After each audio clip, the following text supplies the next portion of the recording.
Welcome back everyone. Well guys, we are nearly at that point. Training camp is only about 10 days away at this point, and with it, more Laker players have been coming back to the team facility.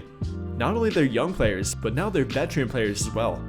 Everybody from LeBron and Anthony Davis, to D'Angelo Russell and Austin Reaves, to many more. And we actually seen D'Lo and Reaves working out together yesterday.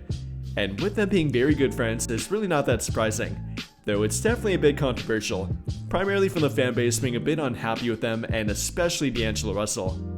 But with that in mind, we're going to talk about what they need to do to impress the fanbase, what their expectations should be for this season, and then of course how the team and JJ Redick can get the most out of them, or what their future might actually look like with the team, as some believe they might not be with the team for that much longer. Before we get too far into it though, if you have been enjoying the everyday content, then don't forget to drop a like, hit that subscribe button if you have not already, and turn on notifications so you never miss out when I upload a video. But without further ado, let's dive right into it. And yes, training camp is nearly here, and that means everybody will be coming back sooner rather than later. Now it doesn't officially begin until the very end of September, but it's really not that far away at this point. And for D'Angelo Russell and Austin Reaves, they will have to prove something this season. Now they probably won't really be pushed for their current spot in the starting lineup, but definitely in regard to their numbers, their overall production, and their value to the team, they will have quite a bit to prove. And beginning with D'Angelo Russell, he will be entering his age 28 season with a lot of controversy and plenty of expectations. Despite having one of the best years of his career during the last regular season, he once again had a fairly disappointing playoffs. And I really don't think I need to talk about it, as it's pretty much been brought up every day since. This fanbase simply won't let him forget. But again, he had a great regular season for them last year, putting up 18 points per game, 6.3 assists per game to only 2.1 turnovers per game, shooting 45.6% from the field, and then 41.5% from 3, a new career high for him, and not to mention on a very high volume as well, taking 7.2 3-point shots per game and leading their entire team in 3-point shots attempted per game. Pretty darn impressive. And I think that'll actually be very important for him to replicate. Now, I'm not sure we can truly expect him to replicate a 41.5% 3-point shooting average, as that's not entirely realistic, but now with them losing Taurean Prince and Spencer Dinwiddie, they will be without two of their better 3-point shooters from last season, and especially in regard to Taurean Prince. He was actually with their team throughout the entirety of last season, and kind of went back and forth between him and D'Lo being their best high-volume 3-point shooter, with LeBron and Rui Hachimura creeping in there as well, but definitely in regard to their two best catch-and shooters, and now it's pretty much only D'Angelo Russell. Hopefully Rui Hachimura can become a more high-volume 3-point shooter for them, but right now it's pretty much D'Angelo Russell and a little bit of Austin Reaves, though he didn't quite shoot up to the expectations or the level that D'Lo or Hachimura did last season in regard to 3-point percentage. But for D'Angelo Russell, he will once again be feeling that kind of 50-50 on the ball, off the ball player for them, being a secondary playmaker when LeBron's on the court and being ball dominant, which he rightfully should be at times, but also being their primary point guard when LeBron's on the bench or occasionally with him on the court as well. And D'Lo has shown the ability to do both, being both their most efficient point guard last season in regard to assist to turnover ratio, but also again being a very effective and efficient 3-point shooter. He shot 43% on catch and shoot threes last season, which was the third highest on their team, actually behind LeBron and Spencer Dinwiddie. But D'Lo again did take the most of them per game at 4.1 on catch and shoot threes, and then shooting well over 40% on corner threes as well. Pretty darn impressive. And in regard to that, I think D'Lo can replicate it, again maybe not to that 41.5% clip, but I think he's a fairly good bet to shoot around or above 40% again, and I think they will need it with them no longer having Taurean Prince, having a fairly young team around them, and fairly young, inexperienced 3-point shooters like Dalton Knecht and Max Christie, so a lot will be riding on D'Lo to replicate his shooting ability, and I think a lot will be riding on Austin Reaves too. A little bit more on 3-point shooting, I think Austin Reaves has to shoot a little bit better from the 3-point line.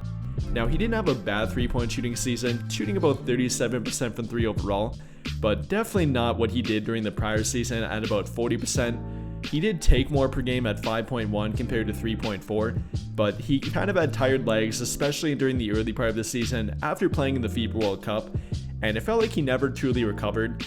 I think a lot of it came down to having to fill a bigger defensive role, especially after they moved Hachimura to their lineup, At that point, Reaves had to take on a tougher matchup on a game-by-game basis, and that obviously did affect him offensively as well. Both from an energy standpoint, not being able to create his own shot all the time, but even from an off-the-ball three-point shooting role as well. He didn't have the legs to do it, and that greatly affected him. Even at times he would pass up three-point shots, and that's something we had really never seen from him up until that point. I don't want to say it affected his confidence, but I think it probably did.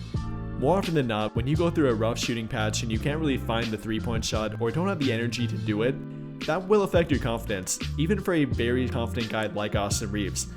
And while he did shuffle back between being a little bit below average to quite a bit above average from 3, he only ended up at about 37%, and I think he can be better than that. During the prior season, he shot 53% from the field, about 40% from 3, and then absolutely insane 68.7% in regard to true shooting percentage, which was actually number 1 in the entire league among guards. So they can get him back to doing that, which would require him to spend less energy on defense, which I'm not sure he can do with their current starting lineup, or at least their projected day 1 starting lineup, with Vanderbilt being hurt, Max Christie probably needing to prove himself a bit first, and not really having a better option. I think it will be tough for Reaves to get back to that level. Hopefully he can improve on what he did from last season in regard to three-point shooting in particular, but I think it will be putting a bit much on him to improve from a points per game standpoint, a field goal percentage, or three-point percentage standpoint for at least a little bit longer. And although I don't think there's much of a debate, or at least not much of one, about them being in their starting lineup, being both D'Lo and Reaves, there definitely is a conversation about them being in their closing lineup. I think when they're both having a good game, they obviously will be, but more often than not, or about 50% of the time, I think one of them won't be. It might be D'Lo or Reaves depending on the shooting night they're having, but Gabe Vincent could be an option to fill in for one of them during the late fourth quarter, or even a guy like Max Christie could as well. Being the better 3-and-D options compared to them, not being the offensive dynamos that they can be, obviously, not the three-point shooters, but being fairly reliable three-point shooters, good corner three-point shooters, and them being defensive upgrades as well. I'm not sure how much more we can get defensively from either one of D'Lo or Reaves. Reaves played okay on defense. He actually ranked as an A- defender on perimeter defense in isolation according to bballindex.com, but other metrics will show that he was kind of below average, and I think he rounded out to being about average overall. You know, some will disagree, some might agree with that, but the thing is, he really can't fill that primary defensive role for them. I wish he wouldn't have to. Right now he kind of does with their current lineup projection, but that's not really an option, or it shouldn't be an option for them during every game for their closing lineup. Again, more often than not, I think one of D'Lo or Reaves will probably be substituted, or at least during the final couple minutes of the fourth quarter, and that's something they will have to try to prevent. Obviously you can't shoot the ball well every game, but they gotta do more than only shoot the ball well and bring something more to the floor. Obviously they can do that, D'Lo being a really good playmaker, and when he's having a good playmaking game, or when they give him the ball more, that might be something that gives him more late fourth quarter minutes. But in regard to defense again, it will be great to see one of them or both of them take a leap. I'm not sure how much more they have in the tank to take that leap defensively. I don't think defensive commitment's ever been a problem for Reaves. It has been for D'Lo at times. I think he was pretty good throughout last season, but still rounded out to be a little bit below average on defense. And it would be great to see him become an average or even above average defender. I think that would kind of set him apart from being that 50-50 guy in their closing lineup to about a 75% in there, 25% not in there, and would obviously push Gabe Vincent to a more lesser role off the bench rather than being about 20 to 25 minutes and being in their closing lineup.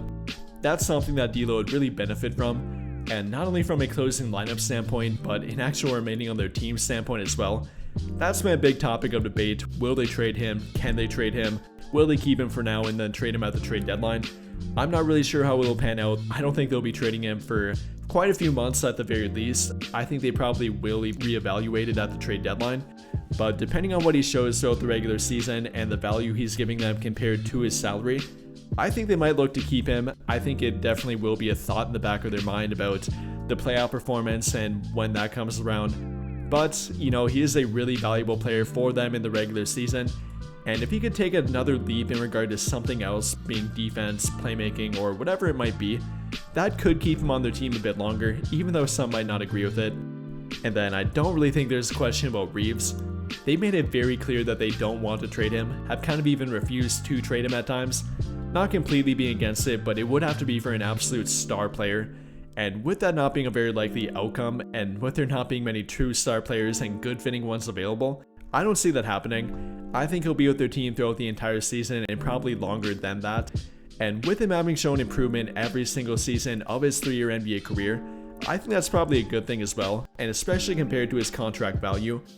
I often bring it up, but you're not going to get many guys who can put up about 16, 4, and 5, and possibly even have room for more growth than that, while making only about $12 million per year for another 2 years after this one. That's incredible contract value, and you're going to have a tough time replicating that through a 1-for-1 trade, or even through a combination of a bigger trade. I think they have a really good player with Austin Reaves. I think they have to improve the role they put him in. Again, obviously not putting him in that primary defender role, kind of making him more of a 4th option rather than a 3rd option on the court, and really finding a better niche for him on this team. Again, in regard to not making him their primary defender on the court, I think that should be priority number 1 in regard to better utilizing him, but also offensively as well, putting him in better spots, taking advantage of what he does well, and overall trying to make him the most efficient player as possible. I think that should be priority number 1 and 2 for them in regard to defense and offense. But I think it is trending upward. He showed more improvement in regard to playmaking last season, being a really good secondary playmaker for them, averaging 5.5 assists per game to only 2.1 turnovers per game.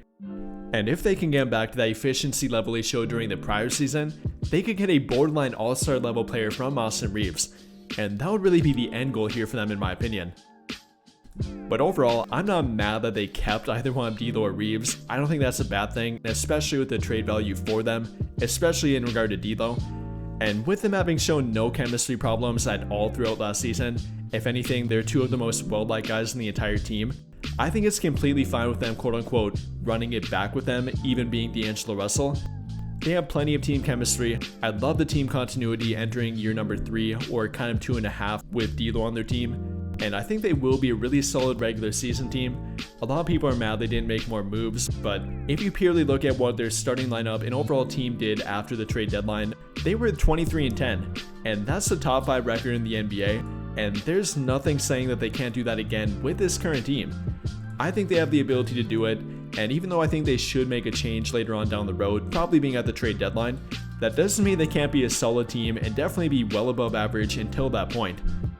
And with that being said, I have fairly high expectations for D'Lo and Reaves, improving in some areas from an individual standpoint, but also hoping the team puts them in a better position as well.